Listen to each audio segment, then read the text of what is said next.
Fellow Toastmasters, the greatest thing my dad did for me growing up was to sign me up for Boy Scouts. In Boy Scouts, I got to take on leadership roles, I cultivated a love of the outdoors, and I developed lifelong friendships with some guys that I still hang out with to this day. And through it all, my dad was there, encouraging me, motivating me, supporting me, sometimes nagging me, to stick with the program, keep progressing through the ranks, all the way up to Eagle Scout. And along the way, there are 3 lessons he taught me that I'd like to share with you today. First, as I was a young, tenderfoot scout, my dad taught me how to tie knots. My favorite knot was this one, the bowline. The bowline is used to make a loop at the end of a rope that won't slip or tighten. And I love this knot because it's so fun to tie. There's this little trick to it. You make a hole, and then you make a tree, okay? The rabbit comes up out of his hole, runs around the back of the tree, back down the hole, and then you tighten it, you've got a bowline. Everybody teaches it that way because it's so easy to remember. But my dad taught me another way, a secret way, that's not in the Boy Scout manual. He learned this way when he was in Scouts. What you do, you take the rope around your waist, and then with a single movement, you actually use your wrist to tie the knot. Same knot. It's a little unorthodox, but it's actually a lot faster and easier than the traditional method. We used to have, in my troop, knot tying relay races, and my patrol, armed with this secret technique, would always win. And I admit, it's not a particularly useful life skill outside of that very specific scenario. I don't find myself walking down the street thinking, I really need to tie a rope around my waist, and I only have 1.7 seconds to do it. But there was actually a bigger life lesson that I got out of this, which is that there are always different ways of doing things. And a lot of times the best approach, the most optimal approach, is not the first one you think of. I carried this on later in life when I was in college studying to be an engineer, which is all about coming up with ways to solve very technical problems. And I always remembered to look for the optimal approach. The second lesson was when I was working on my Eagle project. Now this is a community service project you have to complete in order to reach the highest rank in scouting. You have to come up with the idea. You source the materials. You organize the volunteers, do the work, and then report on what you did. It's a daunting task, and a lot of boys never complete it. I remember when it was time for me to do my Eagle project, I had so many other serious things on my mind. AP classes I was taking, college applications, and girls. Very serious things. But I knew I had to complete this project. I just didn't know where to start. And that's when my dad stepped in.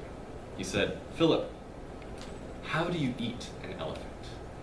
I don't know, with a gigantic fork? He said, no, you do it one bite at a time.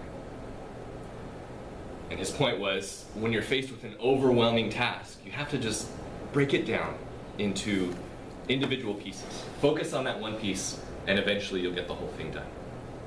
I took that advice to heart, broke down my project, and was able to complete it.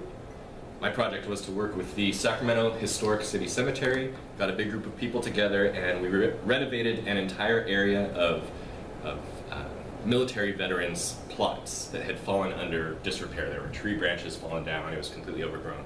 We cleaned up the whole thing, just in time for Memorial Day.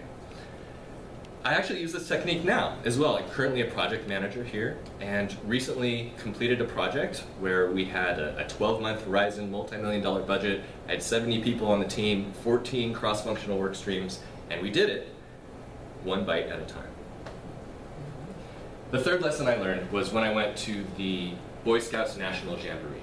This only happens every 4 years, so for most scouts you only get one opportunity to attend. I flew out with a few other scouts from my area. We got to tour the East Coast, New York, Philadelphia, DC, and then we spent a week camping out at the Jamboree itself, which is a gathering of tens of thousands. I think there were 30 to 40,000 scouts there from all over the country, all over the world. And I remember we constructed these gigantic gateways. I got to rappel down this tower.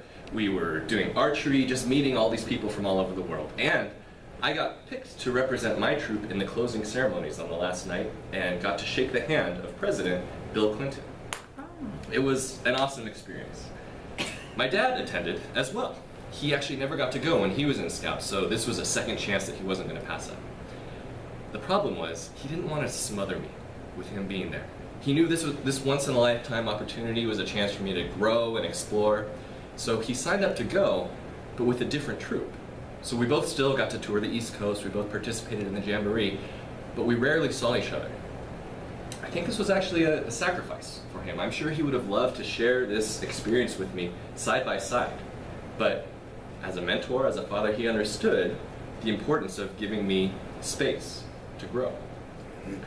It's kind of funny now, looking back, we have these pictures, all of his group photos from this trip, like at the Statue of Liberty. There's my dad with 30 other random boys. People are like, where's Philip? Why are you with a bunch of other people's kids? But he understood that importance of giving me space to grow, and I don't think I really understood what that entailed until 20 years later, when I became a father too. So what did my dad do for me? In summary, you could say that he taught me an esoteric way to tie a knot. He told me a silly riddle about an elephant, and then he abandoned me on the National Jamboree. But what he really taught me was how to seek out the optimal solution to problems, how to break down seemingly impossible tasks into manageable pieces, and to give my kids space to learn things on their own. What he really did all those years ago was plant the seeds for me to become the man that I am today. Thanks, Dad.